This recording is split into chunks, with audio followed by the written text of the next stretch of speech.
Hello gamers and welcome to episode 427 of the Super Ultra Podcast Arcade for September 2nd, 2023. I'm one of your hosts, Daniel Nicholson, and with me is my co-host, Dominic Stallworth. What's been going on, Dominic? Man, what's going on is that I'm not ordering hand-tossed pizza from Pizza Hut anymore. What did they do? Dang, I mean, I haven't ordered like Pizza Hut pizza. It's been a while. Yeah, I haven't had Pizza Hut in a long time. I'm trying to think, did I have it that time when my niece was over here? Was that Pizza Hut? Or was that something else? I think it was Pizza Hut, but I think we had something different. Or maybe they just changed. Because, okay, I got one pan and one hand toss. Mm-hmm. Now, I mean, like, pizza's already gone up. I mean, we already know that. Everything, because everything's gone up. Yeah. So, but I got the best deal I see for near us, because the one that's near us, unfortunately, doesn't do any of the deals that I saw on the front of the website. Because I'm like, oh, $9.99 large pizza. I said, I guess I'll just get that. And they said, no, it's not here at this store you're picking, whatever. And I'm like, oh.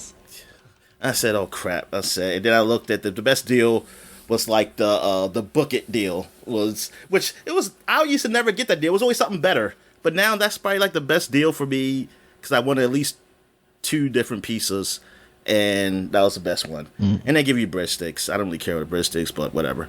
So I got hand-tossed cheese and pan pepperoni. And thing is, I was eating the pan pepperoni thinking that was then because I was eating it. I said, wait a minute. Oh man, they gave me hand-tossed pepperoni. But then I was like, the bread tastes like a pan. It's like, oh, this is pan. This is not thick enough. Mm. Then look at the hand toss. Oh my God, you might as well just call it thin crust. Thin crust without being crispy. The thin, uncrispy crust. That's what you might as well call it. Trying to spread that dough thin, huh? Oh, Daniel, it is so thin. Like the pan pizza is almost as thick as what the hand toss used to be. Jesus. It's like if you're gonna order pizza there, you gotta get pan, and then you gotta pay that $2 extra or whatever the fuck they charge. Yeah, I think it's $2 extra. Cause I think it's $3 something more for stuffed crust. Which I'm telling you right now, that it was already thin, like almost 10 years ago. Oh, yeah. Well, less than that. I had it less than that. But I think I noticed it like 10 years ago when it was thinner. Probably longer now. When I was like, man, they could put a lot of. It's like, yeah, they still got the cheese in there, and that's good enough. But the freaking bread, it's no bread. It's like on any of the other parts. So I don't know what they do to that. They might have changed that. I have no idea. But yeah, they are really trying to save those dollars, man. And it's bad because I'm like, y'all don't got delivery drivers anymore. Y'all doing the DoorDash. Oh wow. So what the fuck? Like, y'all really going cheap on me with this? Yeah, I'm getting old, so I'm going to do my angry email, and hopefully I get some free goddamn coupon or something. They'll send you a coupon, but it's like one of those ones that you have to go into the store. But like when you go and try to go in the store, they don't have anybody working in the lobby because they don't have enough employees anymore. Yep. And then the computer's down or something. Yep. Or the scanners aren't working to scan it. Or since they're that franchise, they'll be like, oh, we don't take these. This is a corporate. Oh hell yeah! It's a corporate pop-up Pizza Hut thing. Darren, what's the other one? The other one's Paradise something. Ah, fuck. If that's even there. Somewhere over Frederick Road, I think. Mm-hmm. But yeah, man. Oh yeah, at the corner there, yeah. Yeah. Ingleside. It's fucking sucks. Yeah, it sucks. So yeah, I'm like, darn, I might as well just take Little Caesars. I mean, the pizza technically still tastes better than Little Caesars. It does, but I don't think it's worth it. I mean, Little Caesars, they went up too. I mean, like I said, everything went up, but it's like they're still the better deal. They're still a better deal, not the better tasting, but it's like whatever. Gotta go cheap, man. That's the way. I know you hate when I say it, Dominic, but Aldi pizza. That's what I live by now. Oh, I mean I mean, I wanted better pizza though. Yeah. Oh, but are you trying to say that all these pizza is? I'm saying it's good enough. It's good enough. Dang, I wanted something better. I didn't want good enough. If I wanted good enough, I would just stick what I usually get at Walmart. They actually temporarily have a pan pizza option too, and I think that's really good. But unfortunately, it's not a constant thing. Are these? Well, okay. Are these fresh pizzas that they make it? They're like they're DiGiorno style. Oh, see, that's what I'm saying. I taste the difference. I mean, I like that, but I wasn't going for that. Yeah. I wasn't going for that. I got you. Because I usually get the Walmart brand stuff, which I really like. And hey, it just tell you the price is going up because I remember that was a fucking deal. It was like $5, but now they gone up to almost like what DiGiorno prices used to be, and DiGiorno is just fucking. It don't even make sense. DiGiorno because it's doesn't like make any $7, and then like DiGiorno is like $9 now. Yeah, and it's like to the point. At that price, I'm like, well, fuck it. I'm just going to order out. Until you realize that those prices are $15 for a small pizza. Well, you got the deals. Yeah. That's what helps you out with those games. And then DiGiorno, the pieces aren't big. No, like at least the pieces are fairly small compared to what you get at Pizza Hut. Yeah, if you get a medium, or Papa John's and stuff, and even Little Caesars. At that point, you might as well get Little Caesars. Like you, if you go on DiGiorno, I mean, DiGiorno is really just convenience. Yeah, that's really what it is. It's just a convenience about where you're at the grocery store. Yeah, but it's like, darn, man, how you're supposed to be gonna be this high, man? Yeah, it's like you don't taste that much better than these other brands over here, man. You're not that far off. All right. Oh, I guess we talk about sports. Let's see. Orioles lost a couple in a row. But they still have a 1.5 game lead over Tampa Bay, so they're still in first. College football is still. This is week 1, even though it was week 0 last week. But it's week 1 now. We got the real teams, as you want to say, playing. Yeah, even though they count last week. Because then it's like almost saying like I guess Notre Dame was the only real team that played last week. But and Navy they didn't cover. The spread was like 20 and a half, just to get within that. They couldn't do it, Daniel. I was just rooting for that to get within 20. Nope, they lost like 42-3. I was like, damn. So yeah, if you bet on of course you bet fucking Notre Dame, you would have won. That's easy. But you ain't getting no money for that unless you put a whole shitload of money on them. What else happened? I know Maryland plays today. They playing Towson today, so that should be a Maryland win. Like if Towson beats them, that's pretty bad, and then I'm looking at a bad season. There's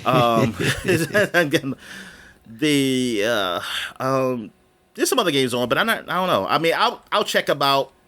Most likely, it's all gonna be a surprise for me because I haven't really been paying attention. Like sports. Like I said, I haven't been watching ESPN, Fox, or anything. All I've been doing is watching just baseball. Like just the games, so I know nothing was going on. I don't know about any scandals, which I probably would have seen them on my Twitter feed if there was like something big, but I don't know. Yeah. So yeah, I'm pretty much out the loop as far as that stuff, and I've been better for it. It's been better for me for it because it was just like I don't know. Just not. It's just everything. I mean, it's all entertainment, but it's just becoming more of a circus thing with ESPN and Fox Sports stuff, so it's like, I can just watch the games for that. I'll just be fine. Anything else really talk about in sports that happened as big? That at least I care about. Nope. So what's going on in wrestling? What's this Brawl in? All right, Dominic. So here we go. All In was the event last week that AEW had at Wembley Stadium. We talked a little bit about how that was coming up. That was the biggest selling show in wrestling history. The WrestleMania in Dallas Stadium is second behind that, and then SummerSlam 92 in Wembley Stadium is like number 3. They sold over like 80,000 tickets. But once again, AEW has found a way to shoot itself in the foot, because instead of talking about how good a pay-per-view this is, and it was an enjoyable pay-per-view. I ended up actually getting it because I expected a lot from it. But CM Punk fucked things up again, because on the pre-show, Jack Perry, who according to Dirt Sheets has somewhat recently gotten into it with CM Punk over, apparently he wanted to do some sort of spot with Real Glass, and other people did not want him to do that. And then apparently they asked CM Punk to talk to him about it, and CM Punk, poo-pooed it. So during the pre-show, they were having this like hardcore match because he was fighting Taz's son in a FTW rules match. FTW being Fuck the World. That's a title that they used to have in ECW that Taz would hold. They were having a hardcore match. Jack Perry came out in a limousine, and they were doing spots on the limousine. So at some point, he goes to the camera and he goes, "Oh, it's Real Glass, cry me a river." So apparently, he goes backstage, and that was the last match of the pre-show, and then CM Punk versus Samoa Joe was the first match of the show. Apparently, CM Punk approached him about this because of the dirt sheet reporting that they had gotten into it previously about this glass spot.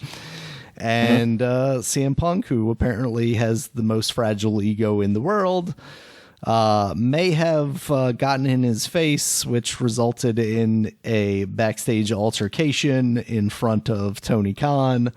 Apparently, some monitors may have been knocked over on him because it was so close to the area where they come in and go out.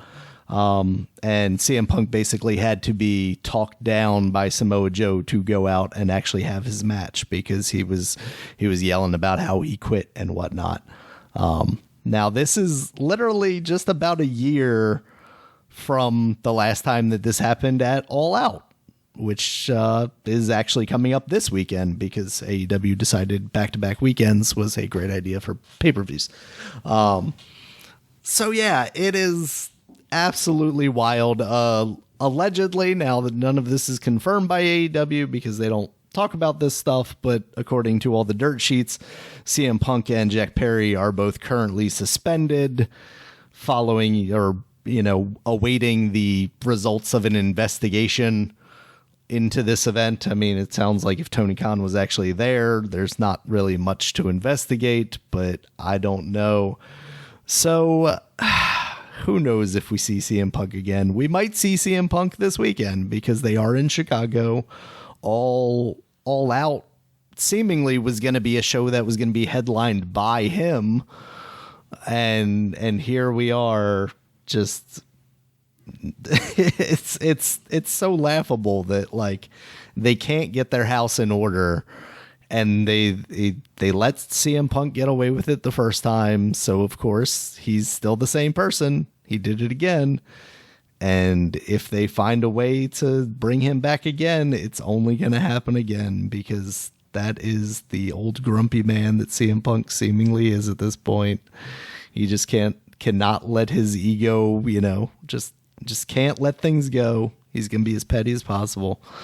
So instead of talking about a fantastic show, there is bigger news to be talking about. But yeah, with that said, the show was very good. There were quite a few highlight matches, including the CM Punk versus Samoa Joe match. Like, it's kind of amusing to talk about how he got into this backstage kerfuffle and then came out and actually had a really good, enjoyable match where, where Samoa Joe kind of beat the crap out of him for the entire match and he squeaked out a victory. So that's kind of where wrestling is. This weekend is actually a lot more wrestling because Payback for WWE, their pay-per-view, is on tonight. And then, as I mentioned, AEW is also having another pay-per-view this weekend, tomorrow night on Sunday. So, Dominic, there's a lot of wrestling going on. But right now, kind of the biggest thing is the drama. Okay, as it always should be. As it always should be. Yes, but it should be the drama that's on the screen, not behind stage. Although, allegedly, there may be video footage of this incident, which I am only praying actually comes out, because that would just be the most hilarious thing ever, especially if monitors were knocked over onto Tony Khan, because he is just like, he's the meekest little guy. Like, he sat there the entire time during All Out last year with CM Punk right next to him, just running down his company and the people that he has put in positions of power, only to just let it happen. Just sat there the entire time with just like the most distressed look on his face, but was just not willing to say, all right, thank you for your time, CM Punk, you will be going backstage now. So, yeah. Hilarious. All right. So I guess we get to what we've been watching. So you haven't watched anything? Yeah, nothing really.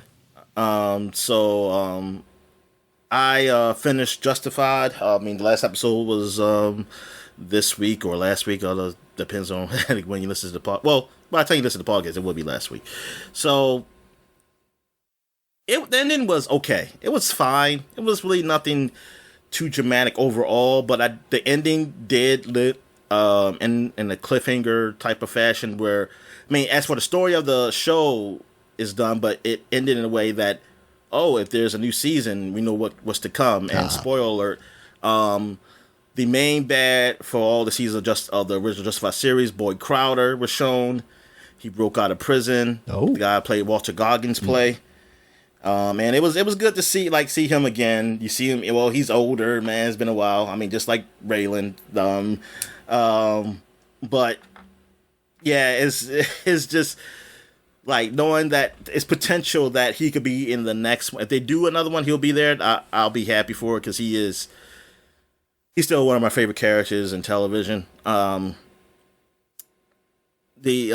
I don't know. I don't know if there's going to be another season, but at least they left it open. Like that's the ending I'm okay with. It's not really like a true critic. Like oh no, I didn't know what happened. Mm-hmm. It's just like he broke out. Anything could happen. Yeah. And the way Raylan ended the season is that he retired. And thing is, that's when the phone was ringing when he was on a boat with his daughter. The phone was ringing, but he wasn't answering it at first. First, it was like a text. He saw something, and then he just put his phone down. Then it was ringing, and then he saw his door. Then his daughter said, "You gonna get that?" And then that's how it stopped. So He's it's like, no, I'm retired. And then he gets killed by Walter Goggins. All right. Where are we at? Yeah, that's it. Well, I watched a little bit. I didn't finish them yet. I watched some Wolverine, the movie Wolverine that came out where he went to Japan. Mm-hmm. Have you seen that movie?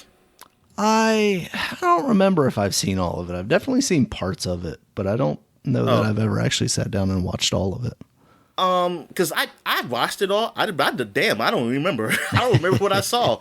So I was watching it because I was like, even watching it, I'm like, I only remember some of the stuff in the previews, like I seen, but I don't remember seeing this stuff. Yeah. But I remember when I first watched, I think I didn't hate it. I thought it was okay. Mm-hmm. And watching it now, it's the same. I think it's fine. Like it's a fine movie. It's definitely better than Wolverine Origins. Yeah. But as an overall X-Men movie, I think it's, yeah, I mean, I think the best X-Men movie is probably, I don't even fucking know, honestly. It's between First Class and X2, and then Days of Future Past somewhere, and then probably, the last Wolverine movie's up there. Yeah, the last one that came out. Yeah. And this is better than the bad ones. That's all I want to say. Whatever. It's firmly in the middle. Yeah. It's fine. It's just not because it's not that I really can say it's horrible, but it's not that I can really say it's truly exciting too. Yeah. About it. I mean, it has some moments. It seems more down to earth. Probably more down to earth of the X-Men. Well, if Logan never came out, it was probably the most down to earth type of X-Men action movie. I mean, I like the whole setting. I like the setting that is in Japan, and everything. And like, but it's also where I could say like it could have been more. It could have been more, but you know what? It probably wasn't worth it. To do what they did is probably hey, it's probably a blessing, honestly, because they could really just been like whatever. Fox could have been like whatever at the time. So as evidenced by and I got third movie of both 3D. X-Men trilogies. Oh yeah, I got the third. I said 3D. The 3D. I got the 3D version of that, and yeah, it's nothing really special about the 3D. I mean, a couple, there's a few scenes that stick out, but nah, it was just one of those movies that was in 3D just because of the money, because it cost more. So they said, hey, might as well put something in there. But I ain't finished that. I also started like Amazing Spider-Man 2, and I got the 3D version of that, and that looks good in 3D. There's that, and then I didn't really like it when I first saw it. But now I'm watching it now. So far, I don't hate it. Yeah. What I'm watching so far. Even though I don't think I hated it the last time. I didn't like Jamie. I didn't like Jamie Foxx's character. That's what it was. I didn't like the cartoonish, bubbling, crazy guy thing. I was like, that's played out and it's so uncharacteristic. Like with him, and with him, because Electro was never like that. Yeah, like Electro, technically, I don't think he was even like. Was he even an electrician? Honestly, I don't know. Nah, I thought it was just like some random thug or something. Yeah, and then accidents happen. You know, and I think I read the comment. I think I actually read the comment in his origin story. Yeah, he wasn't no dude who actually understood. He was no type, because I don't even know. Jay Fox, he's probably more of an engineer, right, than a scientist, because I don't know what he really does at Oscorp, or maybe it is. I don't know what his role technically is, but still, like him being a shut-in or like just like, it's like, yeah, I wish they hadn't gone that route with it. I ain't saying you gotta go like the legit route of the original Electro, but the way you changed his attitude when he became Electro, I find funny, because it's like he became a different person. I was like, wait a minute, why is his personality gotta? How your personality just so much cooler like now? He's a god, Dominic. Yeah, it's like, yeah, they say, oh, so now he's Jamie Foxx now, but they say, nah, that it's not supposed to work that way. Yeah. Like his personality should still be there. Like you may get angrier or something. That I could see that, like him getting angry and shit, but not that your whole like you just change. Your persona just changes. Like you're just a different person. That's the only thing I didn't like originally, but watching the show, watching things, like I liked what's his name, Garfield, as Spider-Man, and I liked this. Peter Parker was different, but it was all right to me. Yeah, I know some people said they like Tobey Maguire's Peter Parker better, and I can see why you think that. I mean, Andrew Garfield was definitely just like a Peter Parker for that time. Like he was very like emo, kind of. Yeah. Maguire, because Tobey Maguire, he played a Peter Parker that's more reminiscent to the traditional nerd. Yeah. Kind of thing. And that's kind of, for now, that's played out. It's played out. That's a time that it doesn't make sense to be like that. Or to just be honest, it's fucking annoying. It's more of an annoyance, because it's like, whatever.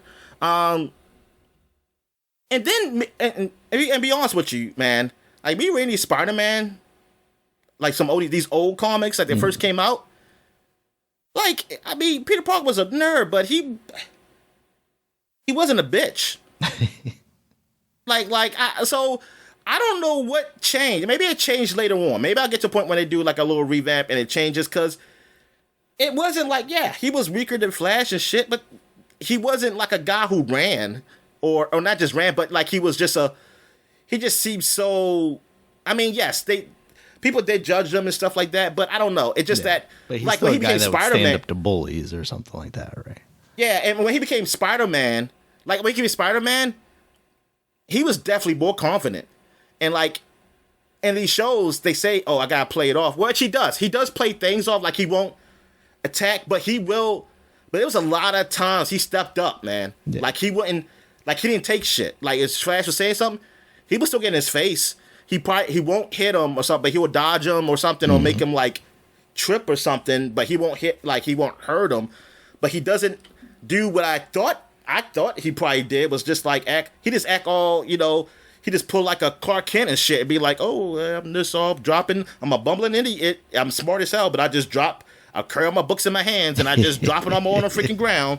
Like it's like nah. I was like, okay, that makes more sense with that character. So, but you don't really see Tobey Maguire in those movies, like really. There wasn't a lot of too much interaction with him with being like Peter Parker with like the public eye kind of thing. Only with like Jameson and stuff, and when he's with Mary Jane and his Aunt May. But you know, the school thing was kind of quick in the first movie. You know, that kind of went by, and it did have that moment where he did dodge and flash and hurt him and stuff like that. So they did have that moment. But yeah, I'm not hating those movies. Like I said, like you said, like Garfield's character was good for the time, and yeah, it was different. Some people didn't like it. I know one of my friends didn't really care for it. He liked him as Spider-Man though. He said Spider-Man was great. Like, and I think it's great. Like looking back at that one, like his quips and stuff. I was gonna say he was much quippier. Yeah, I was like, you know what? I said, yeah, that's what I know of Spider-Man. Like from watching the TV show, like he was always saying some quip or corny quip or something, but it was funny too. And yeah, and then like in the comics, always doing that. So I thought that was, yeah, I think that's done well. But I haven't finished watching, so maybe so far like I'm not disliking it, but he just got to the Electro part. Like he didn't even get to Times Square yet. I think he just got to the part where he was just sucking up some energy from some cars, and then he saw Times Square, and that's where I had stopped at. Yeah, man, I just got like ADD watching these movies. I can never stay and watch a movie all the way straight, and then I'll just go to another movie right in between. I say, oh, take a break. It'd be like a be continue. It'd be like a be continue for me, and then go watch something else. All right. So I guess I get to what we've been playing. So what have you been playing? Just more Mortal Kombat 11. Continuing through that story mode, I got the achievement for being over like 50% of the way through the story, so I'm making my way through, but still just having fun with that. All right, so I've been playing some more Judgment, still playing that. Really getting tired of these chase sequences because they're just the same, and I think that's what someone, I think in a review, has said before too. Are they like? Also, I haven't. Sorry. Are they like quick time event kind of things, or what kind of stuff do you have to do for them? Okay. Yeah, I mean, you're chasing a guy, but there's quick time stuff where it happens like you have to dodge left from this person or jump over this obstacle. Gotcha. And but it's just that you do it too many times. Yeah. I did do some of the drone races because since I'm playing on PC now, I'm cheating. And I got infinite turbo, so I'm winning. So I was like, yay, it's not going to be frustrating for me. All right, what else have I done in that game? I advanced the story a bit. The story is pretty good. It does deal with, a lot of cool stuff. It deals with some politics stuff, like maybe politicians buying up land. It seems like that's a theme and stuff like that, working with the Yakuza and stuff like that. So it's crazy. What else I played? I played some the new game Sea of Stars, which is a pays homage to games of JRPG games, you know, like Chrono Trigger and Final Fantasy games and Dragon Quest and stuff like that. But it's done, and it's not a JRPG itself though, because it was done by Canadians. So it's a CRPG. But yeah. I played, I'm still at the very beginning kind of part of it. And yeah, I mean, I like it. It does have it's like what you would, probably with you, know, like the Mario kind of RPG way of like, you know, you hit the button when you attack so you can get higher hit points or something like that. So it's more interaction.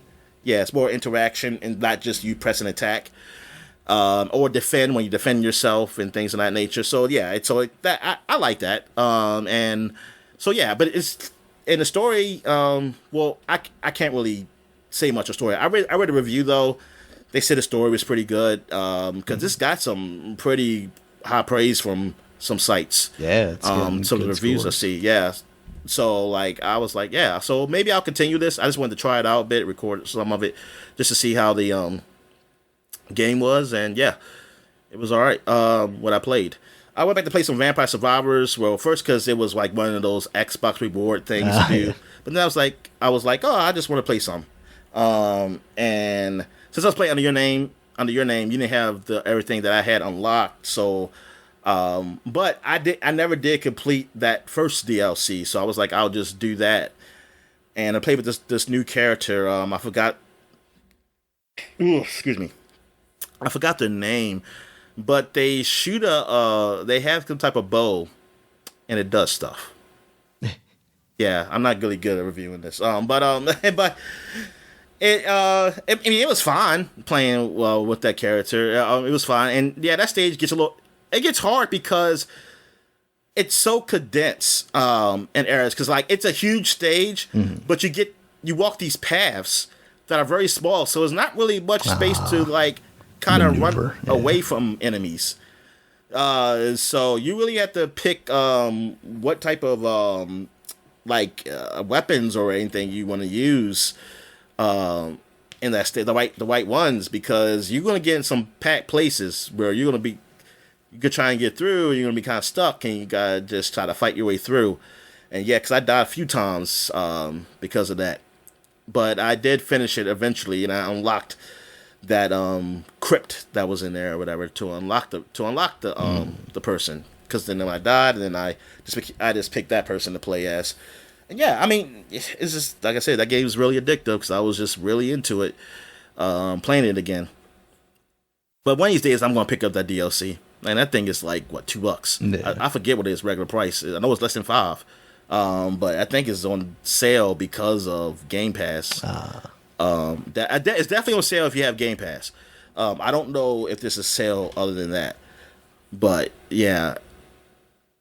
I mean, alright, that was my game of the year, so not really much more I can say of that. Yeah. I played some more Marvel Snap, and I finished the week of. They had a special week where you can unlock things every day because of the PC launch, and finished that. I got everything I could out of that, and now I am just playing for the fun of it. I've been kicking ass with my high evolutionary deck and my Sarah deck. The Sarah deck is where if you use Sarah at turn 5, you usually only get 6 turns unless you got a special 7th turn because of either the one of the icons on the board has that, or there is a character called Magic with the K or something. She does that.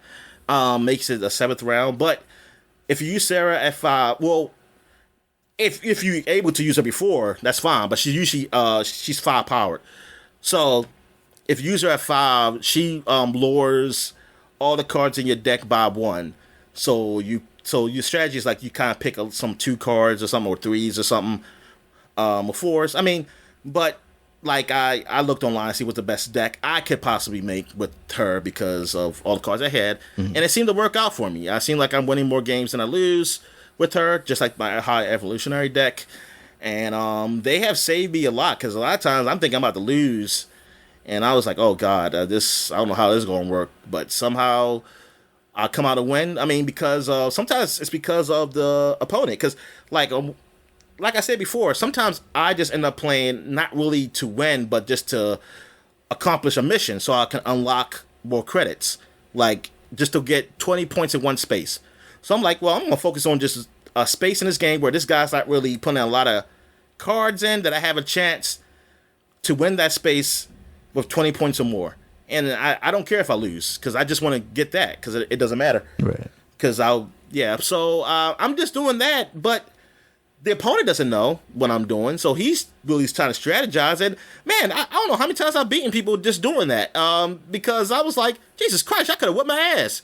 I said, y'all, because they're still you go in just, if they're playing, trying to win, they're strategizing like, oh, what's he doing? But I would think after you see, like, I haven't put anything else nowhere else really, or I might put one card there because I was like, this card too low.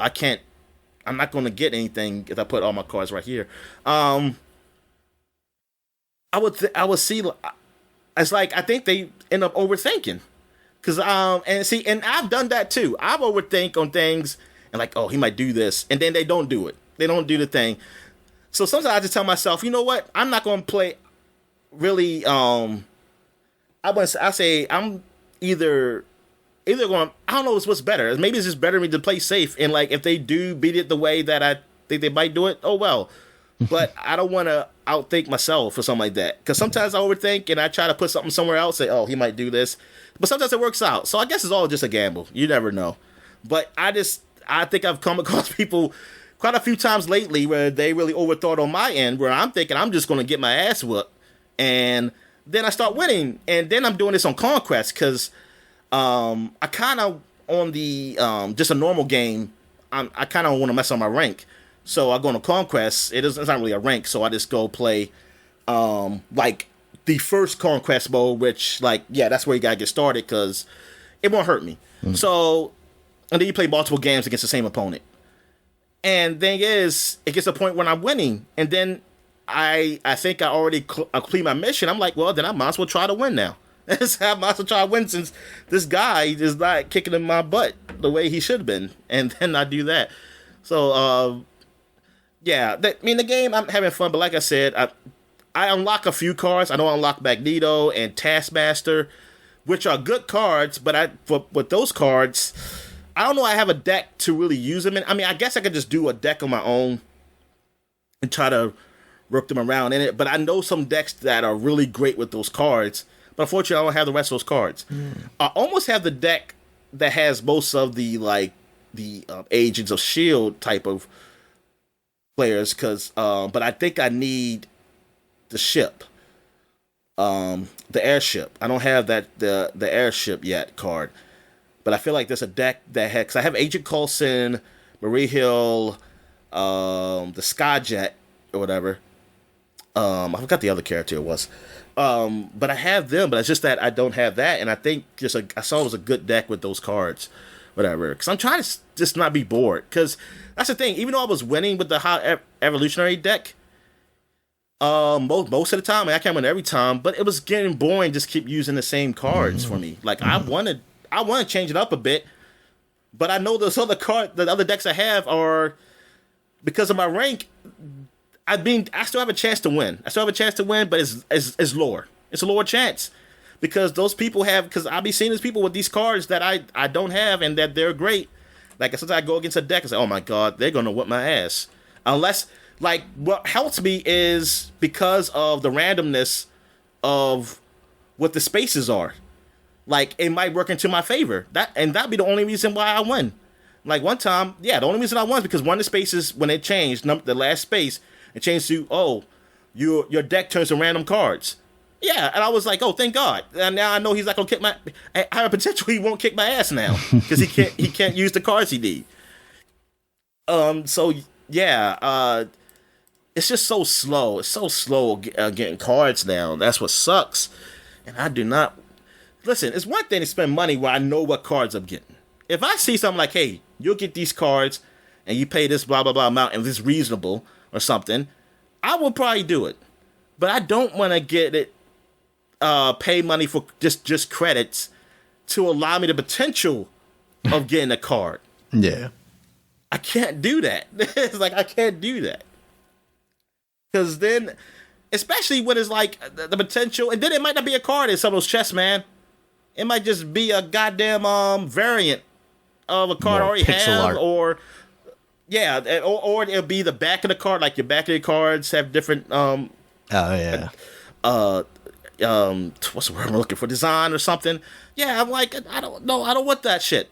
I just want a card. I just want one of the new cards. And I'm mad that every time I get a potential to get a new card in a chest, I don't get the card I really want. Because it says like you're going to have potential of getting these 3 cards or something random.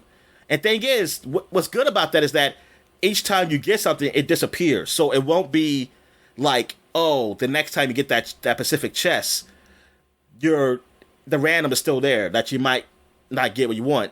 No, you still got those other 3 cards. Only problem is, it takes forever to do it. And there's only a week. It changes every week. Yeah. And the way, because of how I play, I only can do probably 1 unlock a week. Maybe 2 if like the reason I got to do it twice this week is because of the special week of them launching on PC, and I got like a lot more credits. But other than that, it's usually I only get 1 a week, so I'm like, damn, and whatever I get, that's it. And I'm not gonna be able to get these other cards, and I get pissed because I be seeing people use them, especially like say, oh, this card's really good. It's like, damn, I couldn't unlock it. Like I couldn't get Thanos when I had a chance. Couldn't get Galactus when I had a chance.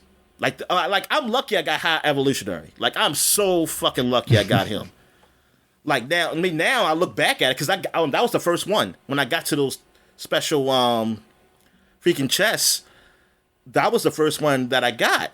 So I was thinking like, oh, I thought it was like so it will usually give me an order because that was like the first card. But nah, it was random, and I was like, oh man. So I kept getting cards that I didn't want. I said, oh, I wanted Galactus or Thanos, and nope. So all right, so I guess we take a quick break. When we get back, we get to the flashback segment. All right. He is really adamant about something talking, but I don't hear it because I don't got no sound on.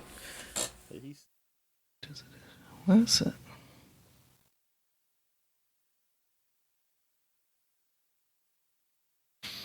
Be reissuing Jurassic Park. Yes. Continues on NES. And now before anybody. Yes, I totally agree with that. I think it's on inventory management. All of it, but that's one of the things that stuck out in that review is like the fact that they've seemingly made inventory management worse. Like, how do you do that? But at the same time, at least hopefully people can mod that shit to make it work. But you're not going to be able to do that like streaming the game, which sucks. Probably can, Daniel. I think those people. Life finds a way. Those people.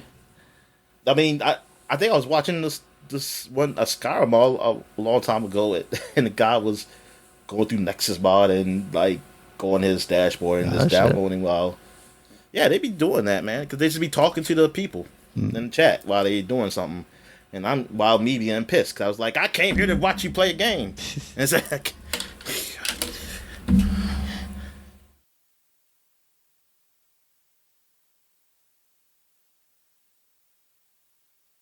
I hear anybody talk about there's no sex scenes in this.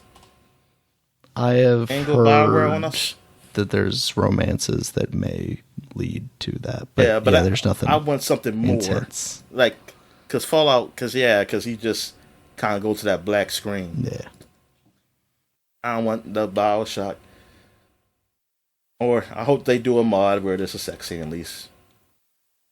No, you got to stick with your bang games or whatever that shit's called, Dominic. I want it to be like those like being a dick. Yep. See, it's funny, Dominic. You play those games and you want more story. You play these games and you want more sex. There's no happy medium with you. I'm gonna run to the bathroom real quick. I'll be right back. And we're back. And then we're flashbacking to 2013. It's a new month, September. So we're doing magazine covers from that time period. And I'll go back to doing the games that I missed. It's a few games that came out this week for September. I just add them on to next week's. All right. So we're going to start off with Edge magazine. And what we got here is Oh, Destiny. Yeah. The next generation of multiplayer gaming. Yes, this was huge. Yeah. This was huge. We got caught up in the hype, Dominic. Yeah. I mean, this is still the beginning. Like, the new consoles haven't come out yet. Destiny comes out the next year. But we were ready. It was like this is Bungie's first game away from Microsoft since they left Microsoft. This is what they've been working on. High expectations. Yep, I was definitely into the hype. At the time, like, really, yeah. Just like, oh, this all multiplayer world, but the shooting and like in the Halo-ness and stuff like that. I mean, it was like, yeah. I mean, I was like, you know what? I mean, everybody kept talking about it. So like, well, I gotta be part about it. I can't be FOMO, as the kids call it, right? The kids call it FOMO. That's what they call it. All right. Let me see. Inside Bungie, a hands-on exploration of the Halo creators' new universe. Also, they got the previews of Arkham Origins, Final Fantasy 14, Puppeteer, Super Mario 3D World, and they also says how Sony made PS4 an indie paradise. And you know what? That was a name for the PlayStation. In its early life, people used to call it Indie Station. Mm-hmm. Because they were like, where's the games? Because, yes, which is funny. At the PlayStation's early life, that's what it was. I remember asking that. Like I said, man, there's no games on PS4. And then they just start coming up with games. Mm-hmm. And then there was no games on Xbox. Inside the UK's underground arcade revival. Okay, yeah. I know nothing about that. To investigate now. Yeah, but these guys are over there, so they well, Stephen Poole takes on the console war. Okay. Who's Stephen Poole? I don't know. As long as it's not Tim Pool going on console wars. All right, Watch Dogs, Titanfall, and Drive Club is already inside. Yeah, Titanfall is coming, and Watch Dogs. Yep, these Drive Club, not so much. I was never excited for it, and yeah, I don't think anybody else was either. No, I think sales prove that. All right, so what's the next mag we got here? We got the Xbox, the official Xbox magazine, and we got Batman Arkham Origins on the front. We got the Joker. Of course. He's back. It was just funny because he's never left, apparently. Because he's in all spoilers. But, yeah, you can see back. Joker's on front here. It says, meet the surprising new villain terrorizing Gotham. Which is the surprising new villain, Joker. This is what... This title is... I know people are like, what are they talking about? Like, you got the picture of a Joker here, and you tell us to meet the surprising new villain. Well, yes, the Arkham Origins, Joker was new. Like, he was new. As far as the story. Right. But Joker's the oldest fucking villain. like Elvis ever, basically. Big in Japan. Xbox's hugest Far East fans. That just means fat Xbox fans in Japan. Yeah. Indies speak out. Their take on next gen. Well, apparently they like the indie station better on the PlayStation. Apparently. I mean, that's kind of crazy, right? Like, everybody's had their shot now because the 360 was huge for indie games. Then the PS4 was huge for indie games. And now the Switch is big for indie games. Yep. Yeah, you know what? Yeah. That's basically it. All right, so we got 12 new games only on Xbox One. Dead Rising 3, Killer Instinct, and 10 more. And this is, Xbox had these games early on. Not saying they were all good or anything, but they had games that were just on there. Rise. And then that was it. Yep. Like for a while. Then it went quiet. It went quiet for a while. There we go up here. The Division, a next-gen online RPG to die for. Oh my goodness, man. The Division. They didn't talk about that. Battlefield 4, surviving a 64-player shootout. Yes, that was huge too. Mm-hmm. Titanfall, of course, a Xbox exclusive. You have to see. Look at that. They got EA to come over and do an exclusive game for them. It's crazy. Yeah. All right. So what we got here? We got Game Informer. Mm-hmm. We got, yes, this was anticipated by RPG fans. Dragon Age Inquisition, BioWare's fantasy series, comes back, roaring back. And I mean, this was better than 2, so it was good. I mean, overall, it was good. I enjoyed it. Yeah. That's when you bought the Xbox One, right? When that and Halo came out? Yep. Bought that game. Yeah, and I mean, I enjoyed it. It had its problems, so, but it overall was all right. It was better than 2. Mm-hmm. It was better than 2. I think 1's still sort of the best. Even though this has some things that were better than 1. I think story-wise, 1 was just better. But yeah, this is really anticipated. I mean, this is the one I was looking at. I was really looking at.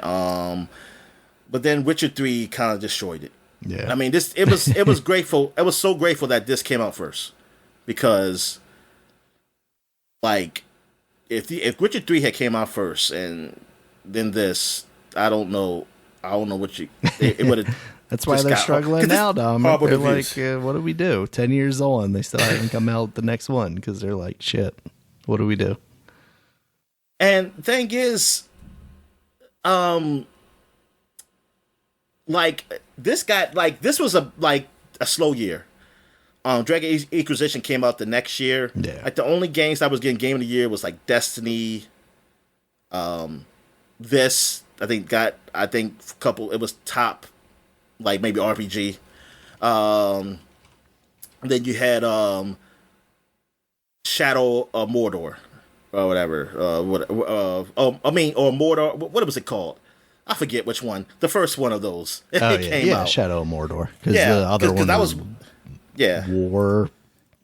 War. Shadow of War. Shadow of War. Yeah.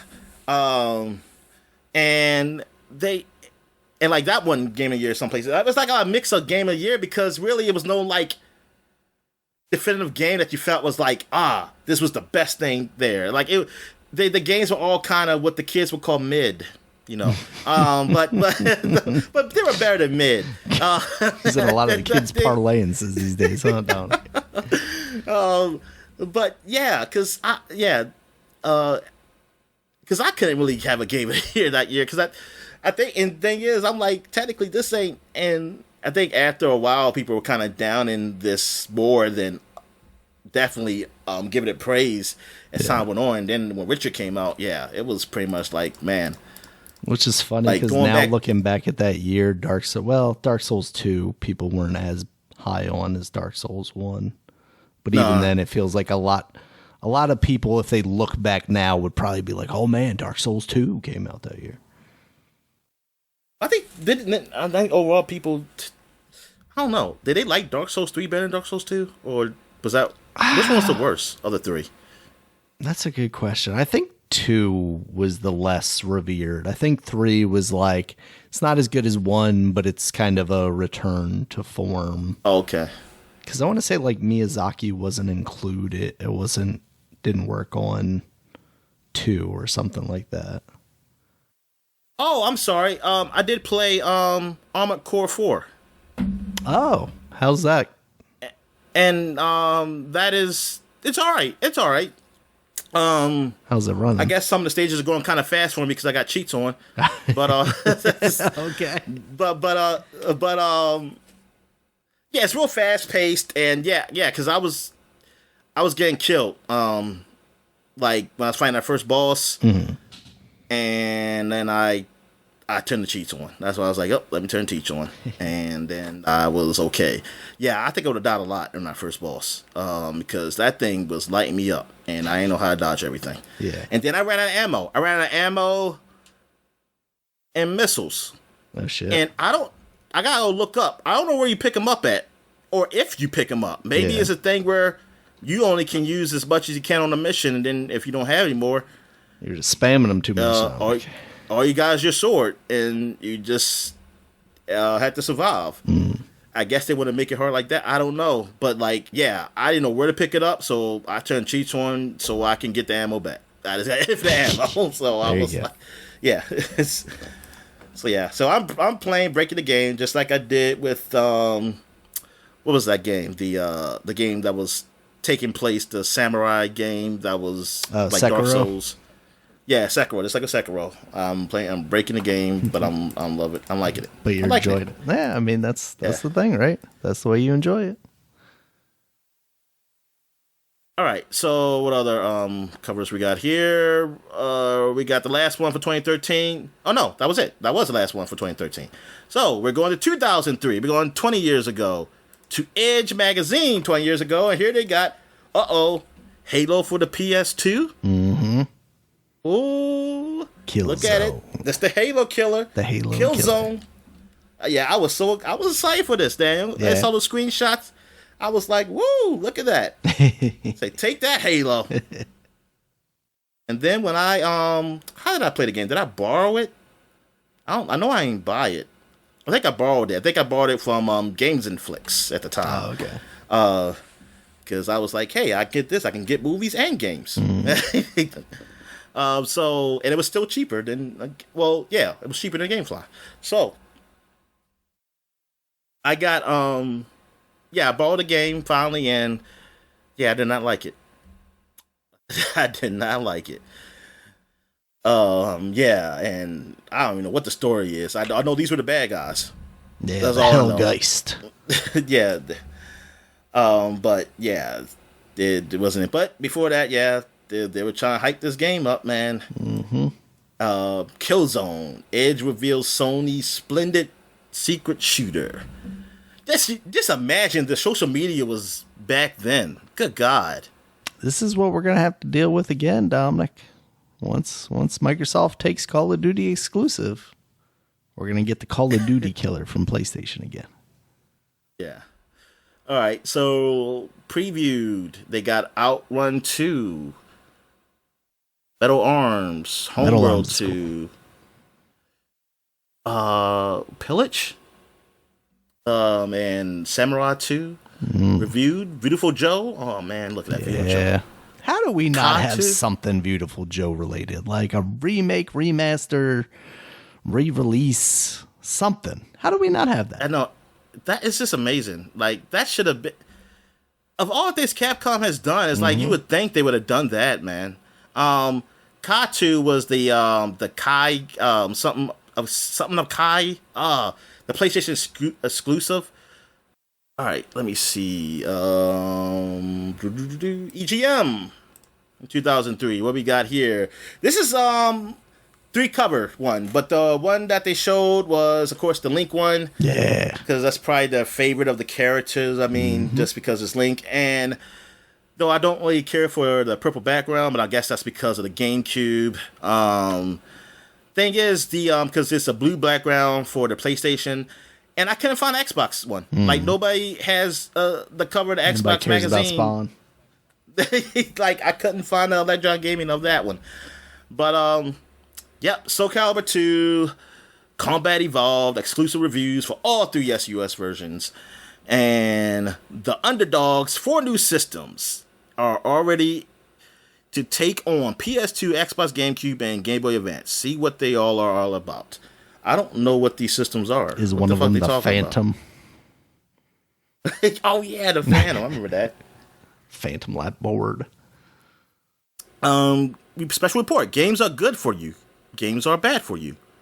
What every gamer and parent needs to know. Okay. I know I'm not reading that part. Football roundup. Madden versus ESPN versus FIFA versus Blitz Pro. And the champ is... Look at that. ESPN, this is when they were with 2K now, right? I think 2K took the ESPN. I'm trying to think. It's 2003, right? 2003 Yeah. did. I mean, that makes the most sense because you got Madden, Fever as the Xbox one. So yeah. Because I don't think 2K ever skipped a year. No.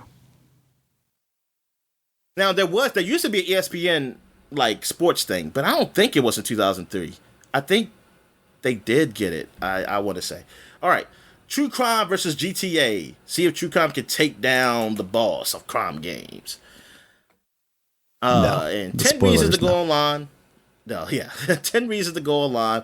Role-playing games, shooters, giant robots, breasts, and more. Wait a minute. Why is that? What are you talking about? You know what they're talking about. They're talking about breasts.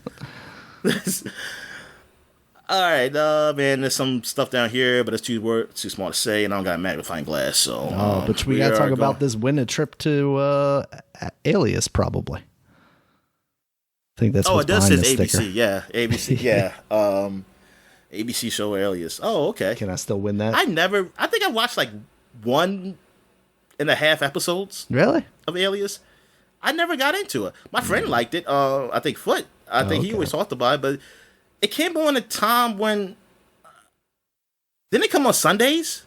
I think so. So yeah, the cartoons were on. The like Simpsons and stuff were on. Yeah, so yeah, that's why I didn't watch it. Yeah, and I just never went back. I mean, hey, with this writer's strike, maybe I got time. I'll go back and look at it. All right. So what do we have here? Nintendo. We got Final Fantasy Tactics Advance on the front. Yeah. Yes, this game was good. I really like this one. And also, look at here. We got the new Game Boy Advance SP. Mm-hmm. 2 new colors. You had the black one? I had... What is the first one I had? I had the silver one. Yeah, the silver one is the original one. I feel like you let me hold one. I feel like you let me hold one. You let me borrow one. I don't remember. I feel like I have two, and I have both of them still. I have a silver one, and I have an ice blue one. The ice blue one is... No, I mean, like, I gave it back. I'm just saying, I felt like... I'm trying to think, like, what...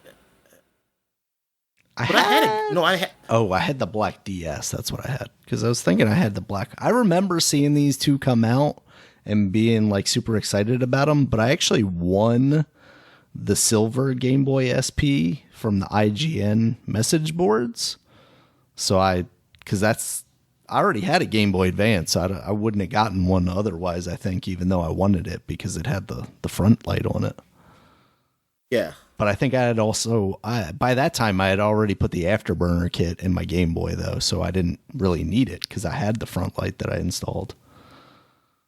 But I just happened to win a contest on the IGN message boards. I was like, oh, shit. And they actually came through and sent it to me. There was like 2 surprises. One that I won, and then 2 that they actually, because it wasn't like an official thing. It was just like another poster on the message boards. Oh, okay, yeah. Yeah, nice car, man. Yeah. Nice car. Oh, and I know I got a DS. That's really when technically my first Game Boy Advance was when the DS Lite came out. That's where I got it. Cause I never had. Yeah, that was my next Game Boy. I never got any other Game Boy. I almost felt like you let me hold just so I can try it. I might have. Yeah. I don't know. I don't know. I just feel like I touched one of these things before then. I feel like I touched it, and I know I don't have it. Yeah. All right. So what else we got here? Soul Calibur 2, Billy Hatcher and the Giant Egg. Did you play this game? I played. There was a demo that had that and Soul Calibur 2, and I think like Sonic Adventure 2 or something like that on it. And I played that, and I was actually kind of excited about it, and then. I don't remember if I played the demo and didn't really dig it too much, or if it was just, I had Soul Calibur 2. I didn't need much of anything else for a while there because I really got into that game. So it was all right. It was kind of like Katamari Damacy, where you're kind of rolling this thing around, but it was more, instead of rolling over things, you were trying to avoid things to not break your egg and get it to the finish line. Yeah. I didn't beat it, so I don't know what's inside the egg, though, Dominic. All right. You got Gladius. I played this game. And you got The Simpsons Hit and Run. Yeah. Mega Man Battle Network 3. Hitman 2 Silent Assassin. And you got Mario golfing up here. Mario goes clubbing. All right. What we got here? We got Game Informer. Oh, yeah. We got Max Payne 2, The Fall of Max Payne. Hell yeah. Exclusive look at Rockstar's tragic tale of love and betrayal. Max Payne's awesome. Another series I never really got into. My friend, he had the first one. I think I borrowed it, but I never beating it. I always want a game I want to go back to.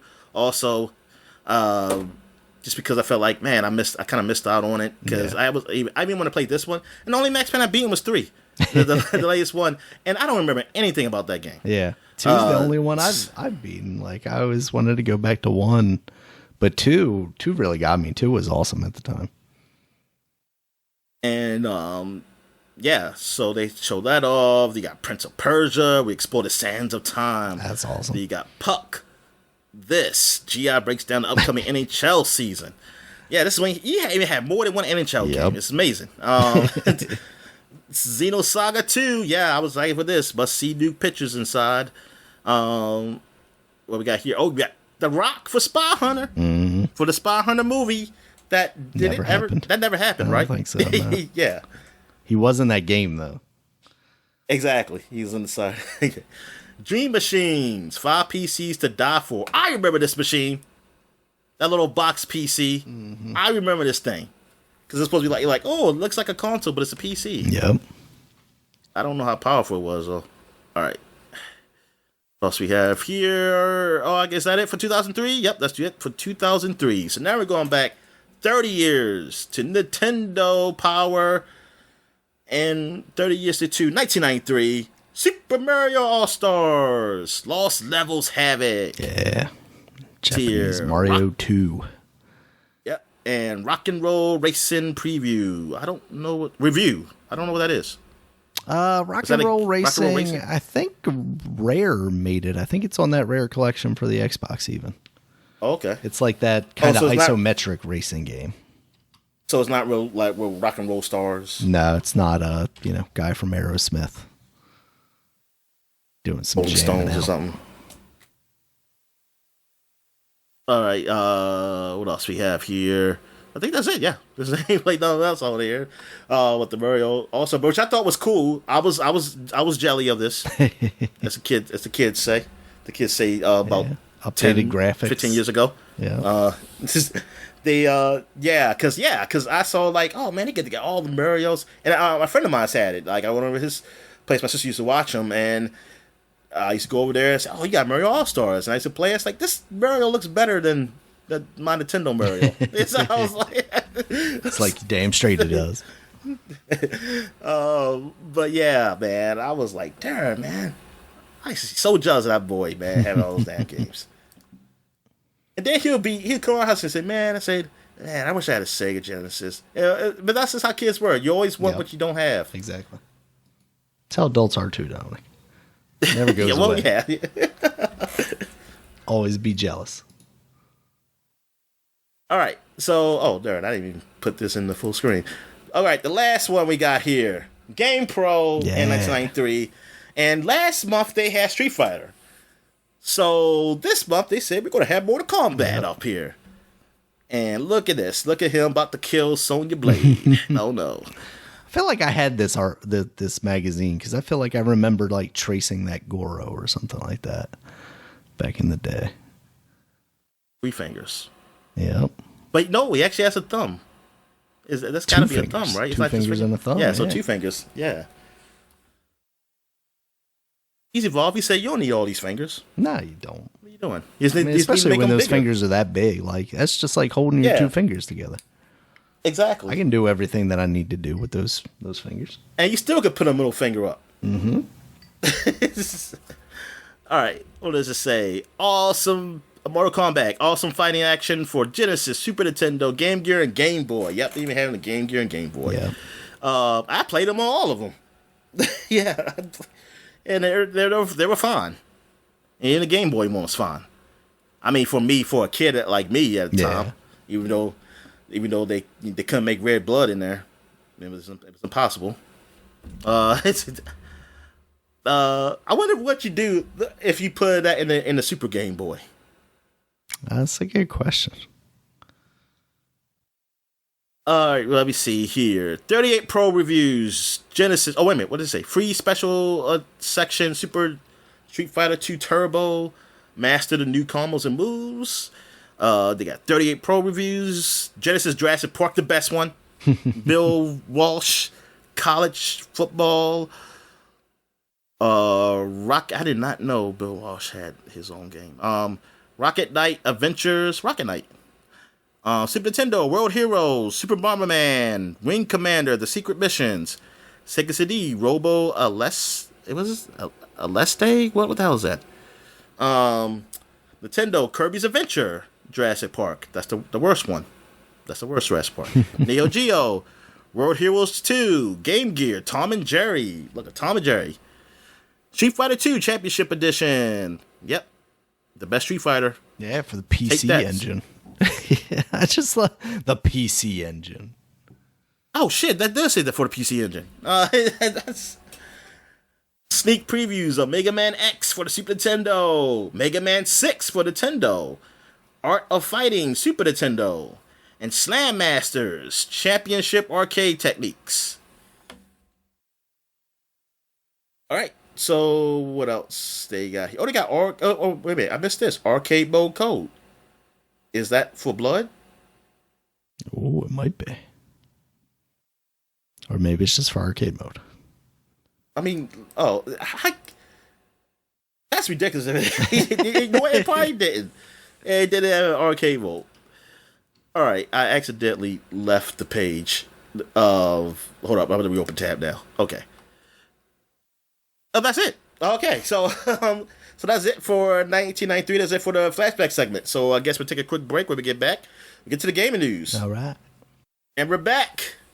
So let's get to the gaming news. What we got, Dan? All right, Dominic. Following our discussion about this game last week, it has been announced by Limited Run Games that they are releasing Jurassic Park, the Classic Games Collection that will include all of the classics from the series, including Jurassic Park, 1993 for the NES, Jurassic Park for the Game Boy, Jurassic Park for the SNES, Jurassic Park 2, The Chaos Continues, 1994 for the Game Boy and the SNES. All of the classic games for that series. What do you think, Dominic? Are you excited about this? All of it. Yeah, okay. Not the one I fucking mentioned last week that had a like anniversary. Yeah, they said the classic ones, Dominic. That's not a classic.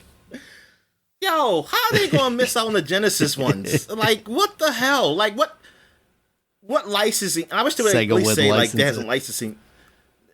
I'm like, yo, which I think that's bull. I feel like I mean, if they didn't, I don't know. Yeah, I don't even know that they have control over that, would they?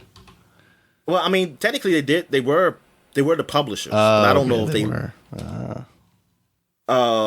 But I feel like, you know what? Maybe is that because the Sega published it. But I don't know, man. They did Jack and Daxter collection. Sony did. So I feel like Sega would have. They've got the ins. They can get somebody. Damn, because when I first saw it, I said, "Oh, the collection." I said, "Darn, they got all of them." And then I said, "Wait a minute, what's the Genesis?" And then somebody asked that too. Oh, you don't got the Sega ones here. And I just wish they would explain why there isn't a Sega one, man. Yeah. But I mean, that's good. I mean, if you you got nostalgic for that, or you just want to try it out, just say like, "Hey, I like Jurassic Park," and get these old games or something like that. I guess that's cool. I mean, honestly, yeah. If you're into this stuff, because the limited run stuff, they always seem pretty cool to me. Yeah. How they do it, how they do their thing. Yeah, because they put out the physical copies with all the extra little bits and bops. I was on their website, and they've released a Force Unleashed VHS version, which is the Force Unleashed Star Wars game, but like in the shape of a VHS. And I'm like, how is that relevant at all? How do you play it?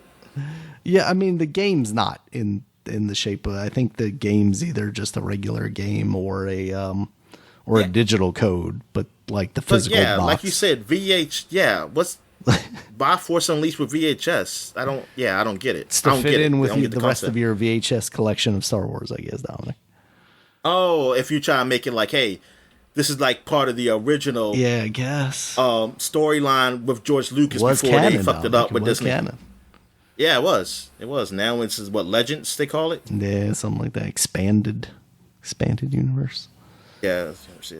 Or yeah, I guess it would be Legends because it was canon, but it's just it's, so it's not canon until we decide it's canon again, because it feels like the majority of that stuff is slowly getting pulled back in bit by bit, right? So,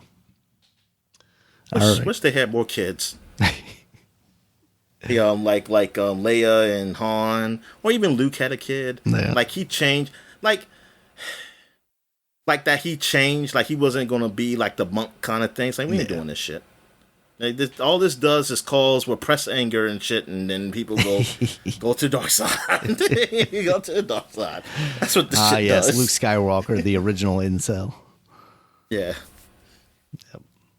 All right, Dominic. Next up, Nintendo had a Super Mario Wonder Direct. It was about 15 minutes long, just showing off that game, basically. Just giving a taste of what that game's going to be. It is a 2D Mario, has an overworld. Some of the overworld sections are open.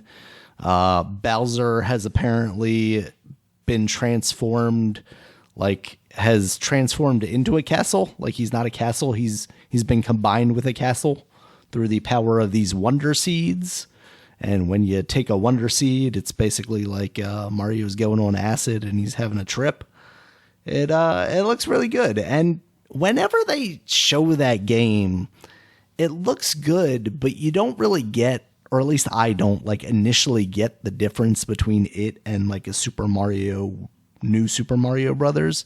But then they'll zoom in on the characters and you can see they have this almost not quite Rayman look to them, but they have this really cool flat shaded kind of aesthetic to them that does differentiate it from these games. You can, of course, we've seen it already. You can play as Peach and Daisy and Luigi, and there are 2 different Yoshis you can play as, and then there are 2 different Toads and Toadette, I think, and Nibbit you can also play as. And if you play as the Yoshis, glad they make Toadette canon. I'm glad, because I was afraid we're getting a Smurf situation. Well, I guess it's still kind of a Smurf situation. Yeah, but there's still only one Toadette. Yeah, because I'm like, yo, how did these guys mate? Or did they you just don't want to know. grow? They just pull the mushroom tip down. Oh, they just like real mushrooms. They are mushrooms asexual too, like other plants. Something like that. Because they fungi, they're different. They just go down into their little hat and then pop out too. Just multiply. They change the sex wherever they want to be. You know. Exactly. I mean, like worms or something like that. Like there's no male or female. They just, hey, somebody beats a male or female this time. Let's just say you have to knock on the door when you go into any Toad's house. That's all. Might be boning down anytime. You never know. Yeah, so they're doing that. There are new powers. Of course, you've seen the elephant, modes of people. There's also a bubble blowing mode that's kind of similar to a fire flower, but it's bubbles, obviously. And then the really interesting thing, they had online ghosts. So you're going to be playing and then you can see other people in the world that are playing the same level as you. And you can even interact with them a little bit. And if they die in a level, you can touch them to bring them back. It's really kind of neat. And then at the end of that presentation, they showed off that they're releasing a Super Mario Switch, which is just a regular, or Switch OLED, which is just the regular Switch OLED. And it's got red Joy-Cons and a red dock. And then in the back of the dock, there is a little shadow of a Mario. And then if you flip the back of the dock down, there are coins there, which is the least inspired thing, because you'll never see that. Once you close that thing up and connect your cables, oh sure, it's a cute little secret or whatever, but it just feels kind of lazy. But yeah, so that's coming out at $350 on October 6th, which is a couple of weeks before the actual game releases. So yeah, a game is looking really good, Dominic. So, all right, Dominic, in some sadder news here, we got Saints Row developer Volition has been shut down following poor sales and critical response of that latest Saints Row game. And it seems like this is probably also partly because Embracer allegedly they're their owner and overseers now because they bought them and they were like under Gearbox now. But basically, Embracer had a deal that they thought they were going to sign, basically, and then it fell through. It turned out that was like with the Saudi investment fund. So sounds like they missed out on a lot of capital there. So I can't say this is entirely surprising, but it's just so shitty to see a developer who has been kind of a staple for like 25 plus years now just get folded like this after, what seemed like kind of bad spending habits by Embracer to begin with, because they were just gobbling up everybody for a while there. Like they had endless amounts of funds, I mean, they embrace everybody, Dan. They were embracing a lot of people. Yeah. Yeah, it's sad. My first Volition game was Summoner. It was a PS2 game. Oh yeah, I remember that game. And it was on PC. But I played it first on PS2 as one of those launch games. I borrowed it from Blockbuster because I had a PS2 at Christmas, so I want to try some games out. And I picked that game up. And yeah, I can't really get into it at that time. Like I didn't really understand what's going on with it or anything. But they had this little like extra video thing where it was a little comedy skit with characters from their different games. It was like a character from what's the game called? With their game, it looked like a character that's going to be was going to be in Red Faction. Red Faction hadn't come out yet, but it looked like a character from Red Faction. So I guess they just had it. They were probably working on it and just put it in there. Then they got like a monster, and they were like, it looked like they're playing Dungeons and Dragons, and they were like, yeah. I remember seeing that. And they were. Oh, you did? Oh, okay. Yeah. And then like, it was funny. It was funny. I actually I looked that up again, but yeah, it was pretty funny in there, and I was like, oh, okay. And yeah, so that's my first time. But then Red Faction came out, and that was just awesome because I played the shit out of that game. When my friend let me finally hold it after he beaten it, because I just love just going through walls, man. It's like, oh, I'm not gonna go through the door. I'm gonna go through the wall, even though I didn't have to. I could just went through the door, but it was just like, hey, I can blow this wall up. And I remember just going through walls, tunnels, and just going to the end where you can't go nowhere because I just want to see what happens. But just like, yeah, all that destruction that to happen, like at a time like at the PS2 was just amazing. And it was like, oh my god. Red Faction 2, I didn't like as much as Red Faction 1. It was just something about it that just didn't grab me. I did have that game. No, I still have it. But then when it got Red Faction on the new gen at the time, like the Xbox 360, that was awesome. Now I'm trying to think, was that still them? Yes. Yeah, that was still all right. them. Oh, it was still them. So like, hold up. I thought they were. So what was Guerrilla Games? No, Guerrilla Games is somebody else. That's my fault. Guerrilla Games is the Sony studio. Yeah, Killzone. I'm getting them because I'm getting Guerrilla as that was a faction, I think, in the Red Faction. I think there's something called Guerrilla. Oh yeah, whatever. But yeah, so yeah, of course, yeah, Red Faction, Saints Row. I never really got into Saints Row. So, I mean, I played 3. That was like the only one I played. I liked it. I enjoyed it. I did play Ages of Mayhem, which is a game that it was I think it was a fine game. It's just that they should have made multiplayer. Like it should have went another direction. Yeah, I think it should have went another direction, like the direction they did. Like that was a good direction. I felt like that was a good, okay direction for that game. It was on like the PS2 days, like it was PS2 Xbox days, because not a lot of people were online. But you're talking about time online and kind of action you're doing. It's like, hey man, I could do somebody with it, like somebody can play with me on this game. And now like with the recent Saints Row, which has pretty much bad reviews all around, which is that's pretty sad for them because I know they're capable of doing something great, and they never did do another Red Faction. Like it sucked. Well, the sequel they did. Yeah, I don't know why they chose that direction. I don't know what that happened, but I think they had a chance to. They still had a chance of goodwill because they did put out the remastered version of Red Faction. But I guess, I mean, that wasn't enough to really. I mean, if they were waiting for, if that was supposed to be based on like how many sales that could get to do a new one, I don't think it should have been anyway. Because I felt like, nah, you just need to do a new one. Like if you're going to do one, just do one, and just make a great game because people will come to it. Like I feel like they came for that one. It's just sad that it went down the way it went down. With Volition, hopefully those guys who were there find some other work somewhere else that was either comparable to where they were working or better. But yeah, I mean, but they had a all right history. I mean, they had some games out there because I was rated pretty good. Forgot that they were the ones that also made Red Faction. So yeah,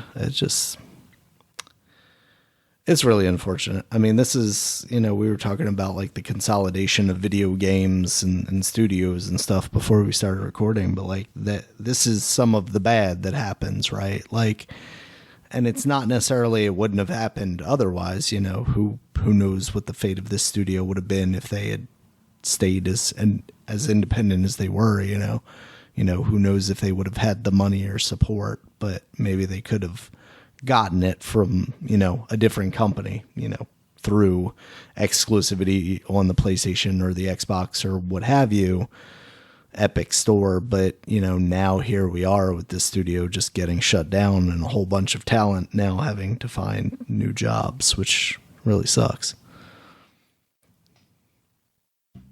Yeah. All right. So what else we got? All right, Dominic, this last story I got here, PlayStation Plus, the 12-month subscriptions are going up on September 6th. Essential is going from $59.99 to $79.99, a $20 increase. Extra is going from $99 to $134.99, a $35 increase. And Premium is going from $119.99 to $159.99, a $40 increase. These are some big increases, Dominic, and it's hard to see what they're justifying this with.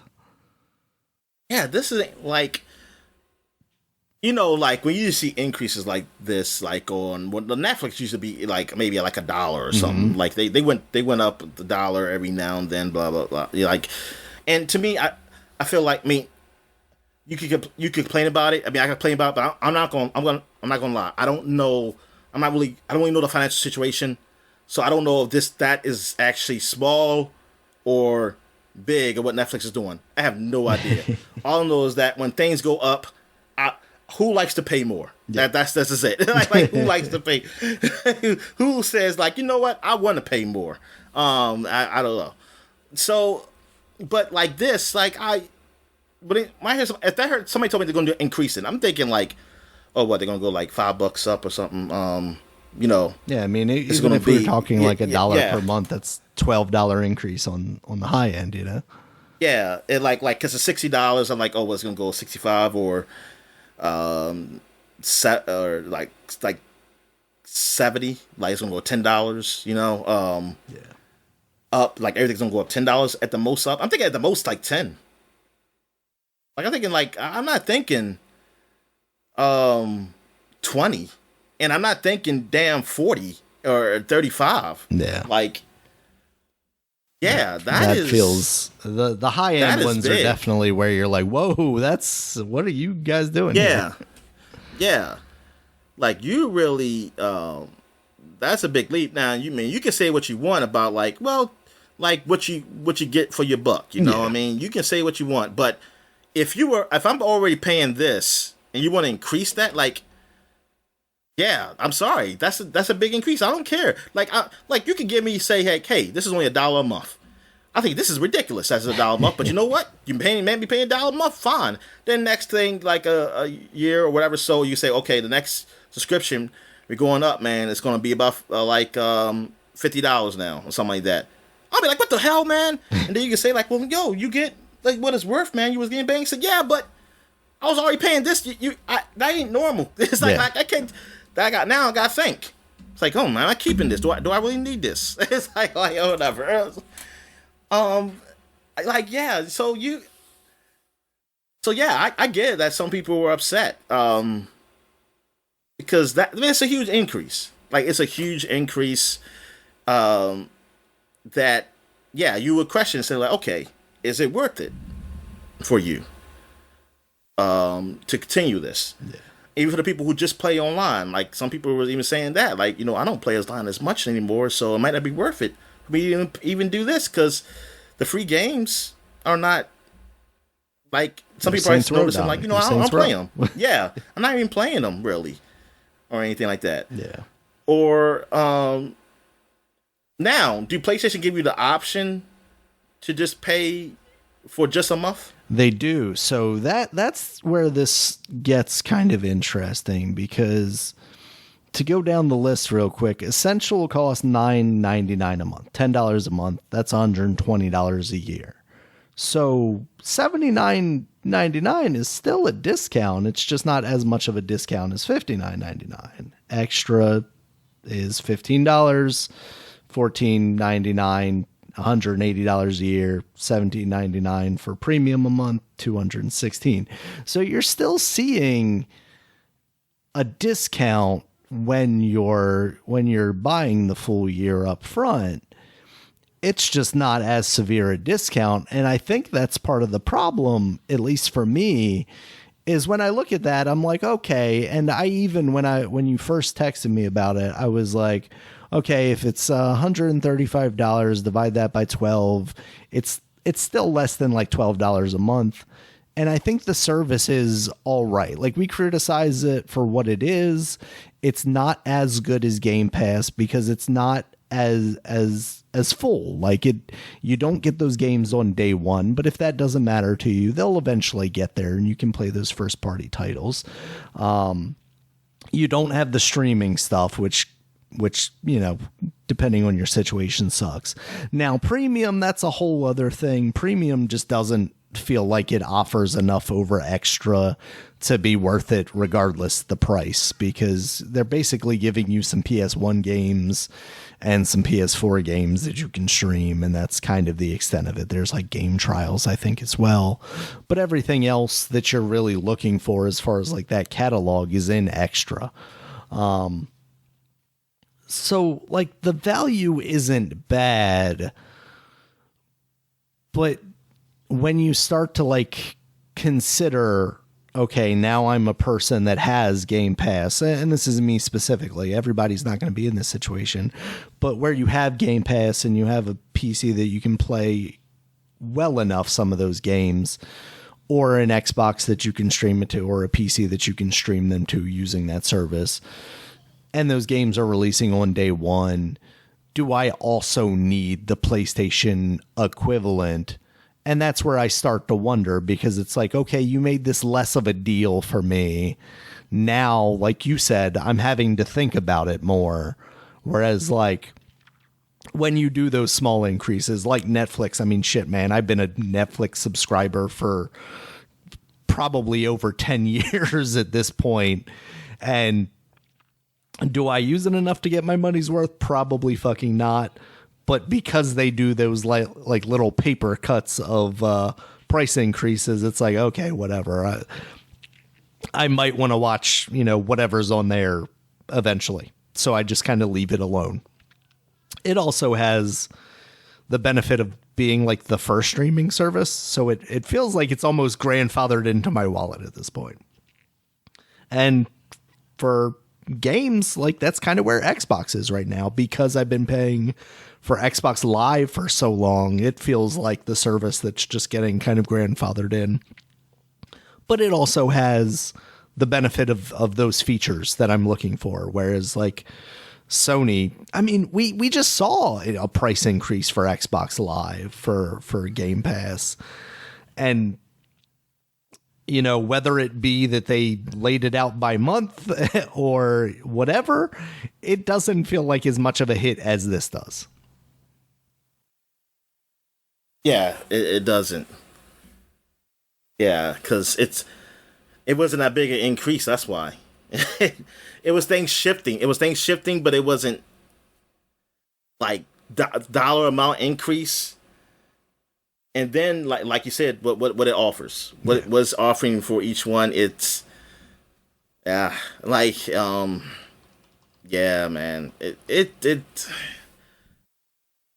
it's like why now? Like it's like PlayStation, y'all could have done this at a time when y'all had games, you know, like y'all were rolling out with games. Now, y'all really had nothing really big for a while.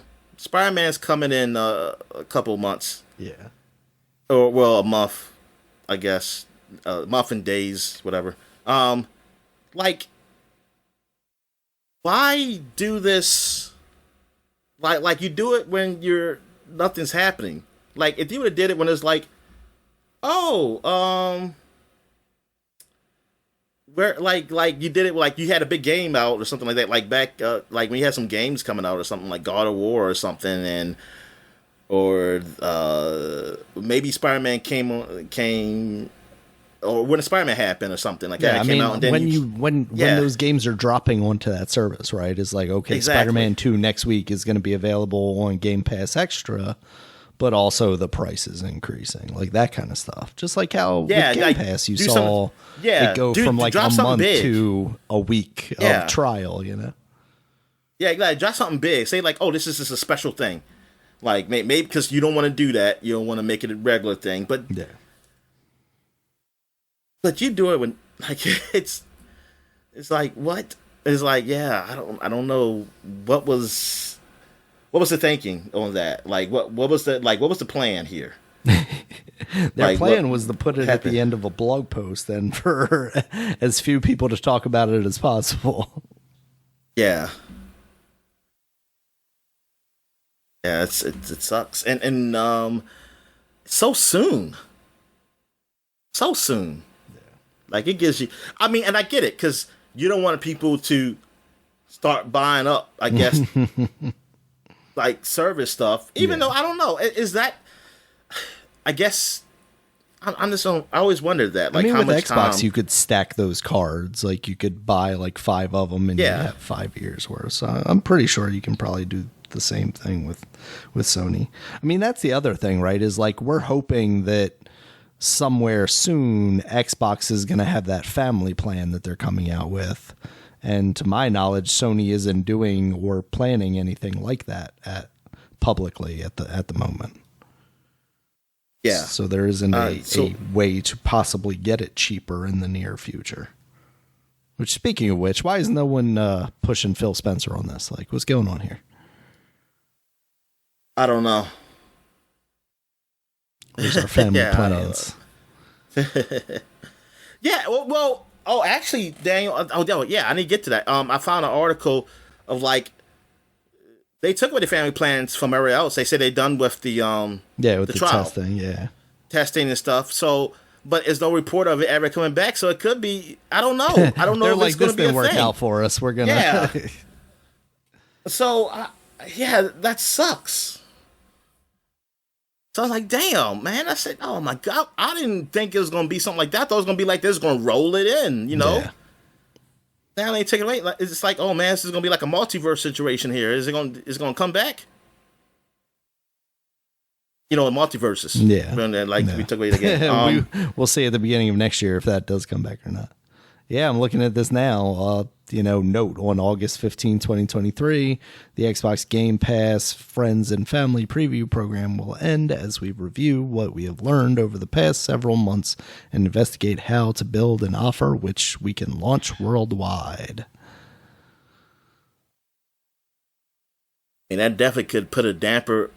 I mean, it's probably not worth it. Like I said, I don't know their finances, but I wish it was good enough where they can say, hey, we got a family plan, and that would just hurt PlayStation even more. Like them raising this increase while they got something to help people consolidate. And even less so than like hurting PlayStation, like make them realize that this is a bad idea and then offer a family plan of their own. Yeah, exactly.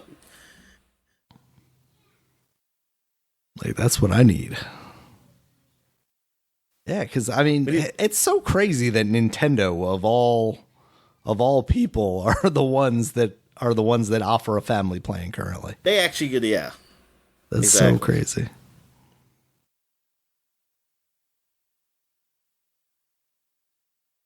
All right. So I guess we can get to new releases, man. Yeah, new releases. First up, The Big Con is now out on the PS4 and PS5. That's the game you talked about a couple months back, I guess now. That was on Game Pass, right? Yeah. Yeah. That game looks pretty cool. It was cool. a Game Pass. Yeah. I think it's either off or it's on the list of being off. I wouldn't be surprised if it's coming off soon, and that's why it's coming to PlayStation. So we also have Trine 5, A Clockwork Conspiracy, out now on PC, Nintendo Switch, PS4, PS5, Xbox One, and Xbox Series consoles. We've got Goodbye Volcano High. That's with the angsty teenage dinosaurs. That's out on PC, PS4, and PS5. Okay. I don't know what the hell that is. We've seen it before. It was on, I don't remember. I thought it was part of like a Nintendo thing, but since it's not releasing on them, I doubt it.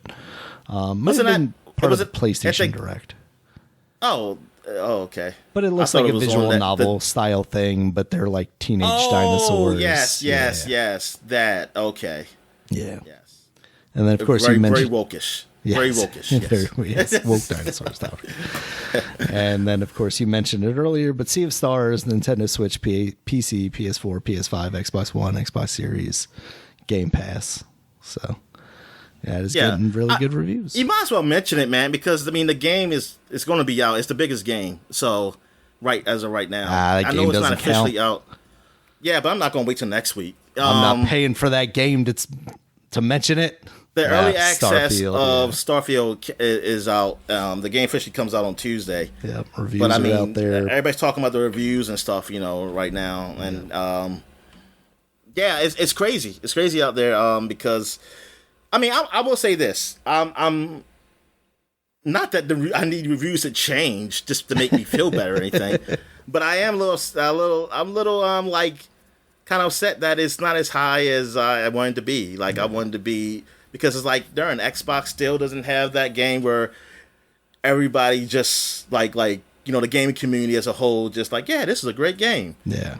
And it's, like, not counting the people who are, like, fanboys, like, who are fans for each system. I'm not counting them because they're too wild. Like, that's its own thing to me, I feel like. And it gets mixed in.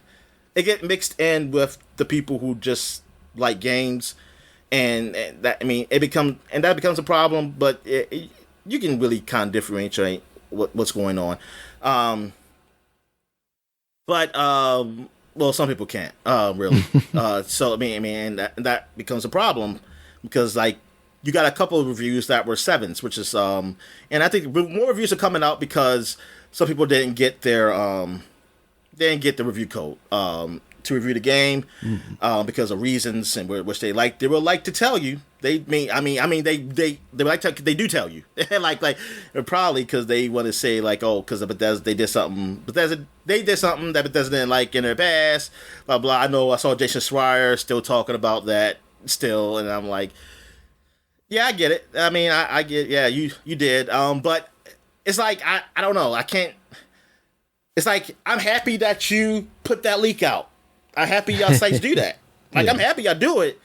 But I also see, like, I can't, it's kind of hard for them to just say, like, oh, we're still going to just give them a code, even though they put the leak out here. But you understand that there's still going to be consequences for the people that are doing that work for us, yeah. Yeah, exactly. I'm like, yeah. But that's what real journalism, that's what it is. You don't get things from the company that you do investigation. You still investigate, though. Yeah. You still do your thing because you're not doing it. Are you doing it? You're not doing it because if you're doing things just to review games, then that's not really journalism. That's just a critic. It almost feels like those should be two different, whether it be outlets or different parts of the site, where it's like, oh yeah, I understand that, Jason Schreier in this part of the site.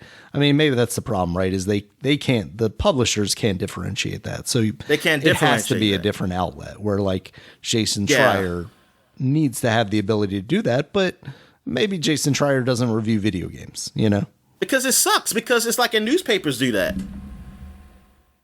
Well, actually, don't take me. Newspapers used to do that. I don't know what they do now, honestly. Website, because now I'm just thinking collusion all the time. I mean, Trump got me thinking that shit. But a paper would have different sections, and it had somebody do something, we got to report or something. But like, I don't know. I mean, it's just, it's like what your site wants to be. Yeah. You want to be a site that just, if you know what, you still could be a site that gives reviews, you're just not going to get it early. Right. You're just going to have to get the game. And you know what? I guess because the way people are, it's like, nah, I got to know what it is so I can buy it on release day. And for me, like, I'm past that. Like, I just want a review. Yeah. I can wait. I don't need to wait till release day. Because I can't play games at my own pace anyway. I only got time to play it at certain times. Things of that nature. People at work, family stuff, whatever. So, but I want to know the game is good. So I don't need you to rush it out. I don't need you to have it before this time. Before the time the release is. If you don't get it, fine. I mean, I understand that you tell your readers that. And I still want to know what you think of the game. Now, I don't know, the 7. So the IGN guy gave it a 7, and the guy from GameSpot gave it a 7. Mm-hmm. Everybody seemed to begin on the IGN guy. So, because they feel like he doesn't like Xbox. He said some negative things about Xbox with the acquisition. He said some things on Twitter, Twitter. I'm going to say Twitter because it was Twitter then. I'm still going to say Twitter. I'm not going to say X then. Yeah. It makes the most sense to refer to it as the thing that we know it as. If I type in twitter.com, it still takes me there. It takes you to it, exactly. So he said some things that was a little snarky and stuff, but it seems like that's what people do now. Like, people talk about professionalism. I always to my point is like this. I don't know if this is really professionalism in this space. Like, and then what is it? What is it? I don't know. I used to think there was a standard, or there should be a standard, but people, it's like, whatever. As long as you're not getting paid, I hope you're not getting paid by people to do things or something. I'm just hoping that, you're not, that's what's on the up and up. Whatever how you feel, whatever. Now, I know some people are saying he should have recused himself from the review since he said those statements. He should have got somebody else. And I said, I mean, if he feels like he can be unbiased and he is the lead guy, I guess it's his choice, and they're the company's choice. If they feel like, hey, they're okay with him doing this review. Now, the thing is, I don't know him, honestly. Because when I was really into gaming, IGN has changed so much. There's only a few guys that I know that are there. Now, I used to listen to Podcasts Unlocked, which is the Xbox podcast. And I used to listen to their, I forgot the one where it was just all games. The PlayStation one I used to listen to a long time ago, but I don't anymore. I said the Xbox one because I was like, look, man, Xbox ain't nothing really happening on Xbox. This is the only way I can really learn what the fuck is going on with the system. Because Xbox One was just like, man, it's getting quiet over here. Say, can you tell me what's going on? So I was surprised that none of them did the review. Because I never thought of them to be biased. Yes, they do, because some of those guys be on the other shows too. They just, they just on this podcast they talk about Xbox, but they play all the freaking games. Right. Like, I never thought of them as like being like, oh, they're just pro Xbox. They never came off as that when I listened to them. But I was like, oh, it's like one of those guys that did it. Okay. But I don't know. I don't know the site well enough. I don't follow them a lot to say like, oh, this guy shouldn't have done it, and that his review was wrong. I read the review, and the things he felt that were lacking in it, and I don't know. It seemed fair. I haven't played the game yet, so maybe if I play it and I say like, man, I totally disagree. I just don't know if I take it as like, oh, he's just hating on this game. No, I didn't take it. I didn't feel that way. Yeah, I didn't feel that way. Now, some people are saying. Now, I see some people who say the review was good, like the review as in like what he wrote, but they felt it didn't fit the score. Even though people say the score 7's good, but there is. I mean, I'm not gonna lie, 7 feels low. I mean, 7. Like if I see a game get a 7, I don't think of it as good. I always think of it as like, because we know that the IGN scale is basically 6 to 10. Yeah, yeah, really. Yeah. So if we're considering that 6 to 10 as 7.5 or a 7 is, on the lower side of things. Yeah, it's the lower side. Basically a 5-point scale at that point. So I'm thinking like, man, as an Xbox exclusive game that's supposed to be one of the big games, that's a pretty bad score. Yeah. I'm saying like, man, that's low. And it's not even that game scores have changed over the years, because you've still got Zelda that came out this year that was getting like 9 pluses, and Baldur's Gate recently getting like 9 pluses. Yeah. And now people say, and this is a problem I remember people talking about before. Like a lot of people discuss is like these sites that have so many reviewers, like it just looks so the scale. It kind of looks weird when you see games like Deathloop. Which he didn't review, I don't think. Okay. I'm not sure if he reviewed it or not, but it got a 10. Oh, and wow. It's like, so, damn, is this game really worse than Deathloop? Or was Deathloop really a 10? Yeah. so it's like, and some people see, and then use the snarky saying like, that was a PS exclusive at the time, and that's why he gave it a high score. Dominic, is why Polygon just took the scores off of things. Like, yeah, is that the world that you want? No, it's not, because I just want to be able to look someplace and see if it's good or not. Yeah, I know Kotaku did that years ago, but Polygon did it too. Yeah, Polygon's done it for a while. Oh, darn, yeah. But here's the thing, Daniel. People don't read, so it's like, well, that's exactly why you're still going to have that from IGN. I mean, shit, I'm not going to sit here and say that I want to read paragraphs and paragraphs about a game. I just want to get a quick glance of whether something's good or not myself. Most times, yeah. I'm sorry. It's like, I mean, yes, the right thing to do is to read it, but. You know what? Unfortunately, the clock don't stop. I can't stop the clock, so it's like I gotta get moving. So tell me what it is. I mean, honestly, if there's any like controversy here, like I don't find that the things that keep getting brought up from Dan Stapleton about like the acquisition stuff, like I don't find that to be even anti-Xbox. I find it to be anti-acquisition, which you and I have talked about as perfectly fine. Like I don't have any problem with anyone questioning this acquisition. Now, the problem is, what we could have seen. If this Microsoft is Activision acquisition is happening in place of possibly a Sony Activision acquisition, then yeah, I think that would have been a worse state for consumers. Yeah. Than this potential acquisition. Ubisoft, maybe not as bad, but again, Microsoft is actually, whether it be because they are in third place or not, they are currently in a state that is more consumer friendly, I find, than Sony or Nintendo or Ubisoft, because they are making games more accessible to more places. Sony is finally putting out their first party games on PC, but they still lag months and months behind, to 6 months to a year in most cases, I think. That's not the case with Microsoft. Microsoft allows you to stream these games as soon as they come out. That's not happening from PlayStation. And of course, Nintendo's not even a factor or whatever. They probably weren't going to buy Activision anyway, which is perfectly fine. But if those were the options, then I think this is probably the best that we could hope to have.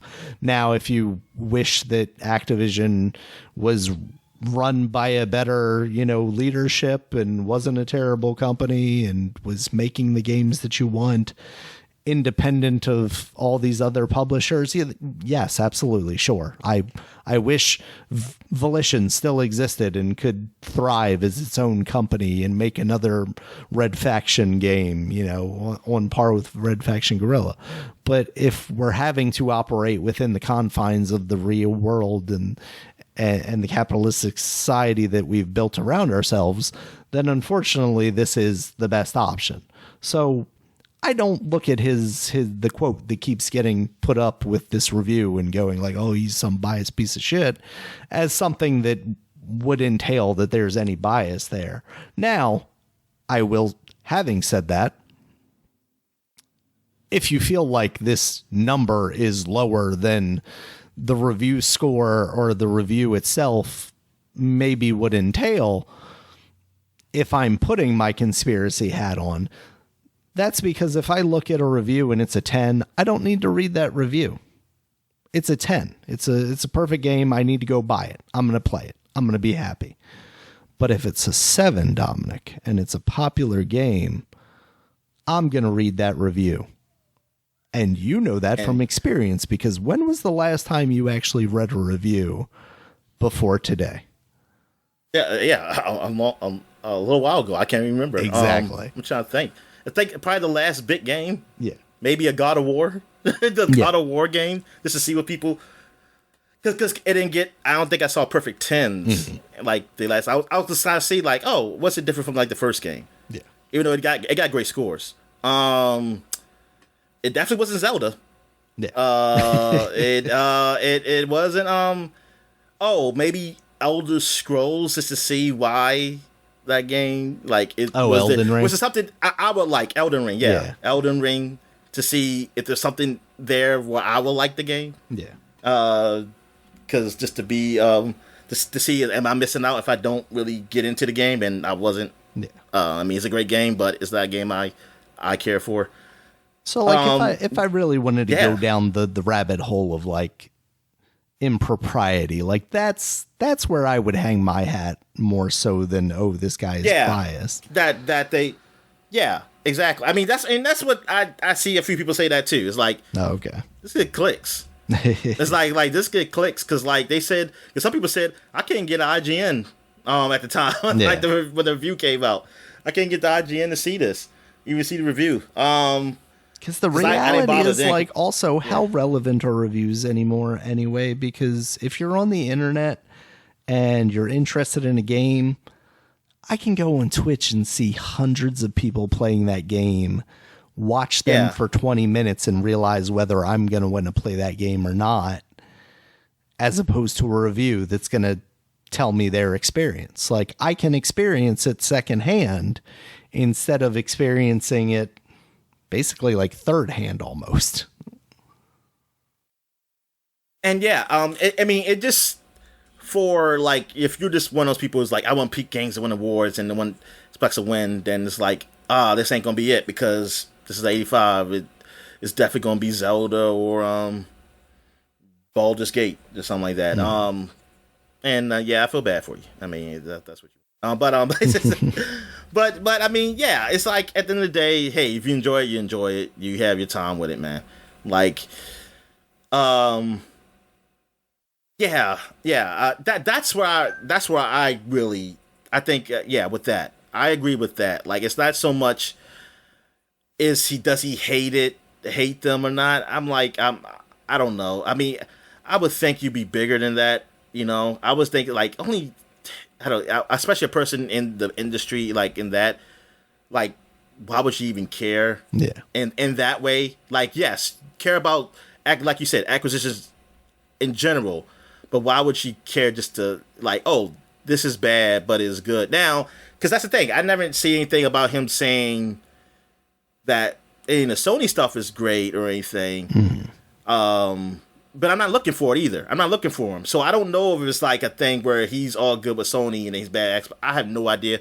I mean, if so you far, showed me I a haven't tweet gotten where that. he's like, "Oh yeah, I would have rather Sony bought, Bethesda or Sony bought Activision," then this would, the argument would be a little more valid. But that is not exactly. what I I'm haven't seen seeing that. people on Twitter doing. Yeah.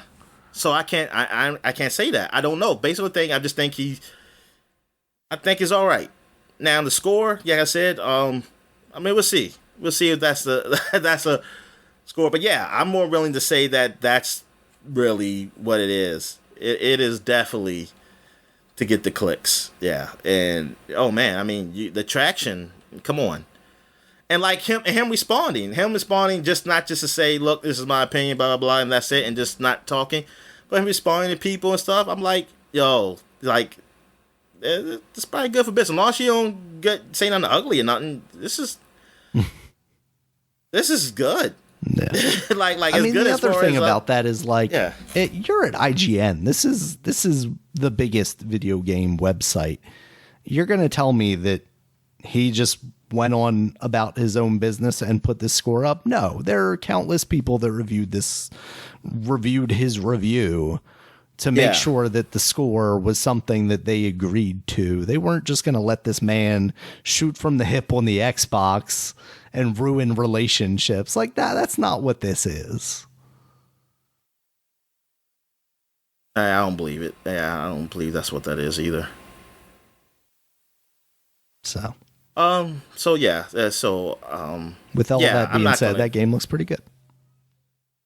Yeah, what I've seen, it looks pretty good. Like I want to play it. I want to play it. Yeah. I still want to get my hands on this game. Like it's the game I was looking forward to probably the last 2 years. Really, honestly. And I can't think of any game this year. The only other game is the Spider-Man game. Yeah. That I want to play. Other than that, I honestly don't know of anything else right now. So I want to play the Super Mario game. But I mean, I'll be honest. If some reason they said that leaves, I wouldn't give a shit. Like if somewhere that game didn't exist, I wouldn't care. Honestly, I don't. I don't really care about it. I mean, I know I'm gonna have fun with it when I play it, but I just don't care to play. I don't care because like I didn't beat I didn't even play Bowser's the Fury part of that Super Mario game. Like so, I still got other games on just Super Mario just to play that I haven't even finished. I don't think I finished New Super Mario Worlds 2. I gotcha. No, I didn't. I didn't finish that. I finished the No, I didn't finish the handheld because I ain't got enough stars. Yeah, I had stopped. They kept that shit. Yeah. Yeah. I didn't know I had to get the star. I thought that was just an extra thing just to make you feel better. Say like you got everything in this level. Yeah, that was a poor decision I was just on their part. Running through.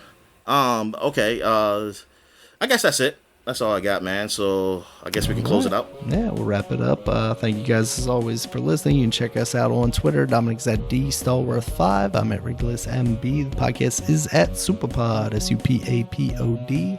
Supapod.com is the website. You can check us out there. It has links to all the places you can find us, including a YouTube version of this podcast, or a video version of this podcast that you can find on YouTube, and also audio podcasts, of course. You can find that anywhere you can find an audio podcast, including YouTube, or iTunes, Stitcher, Google Podcasts, Spotify. And until next time, guys, talk to you later. All right, see ya.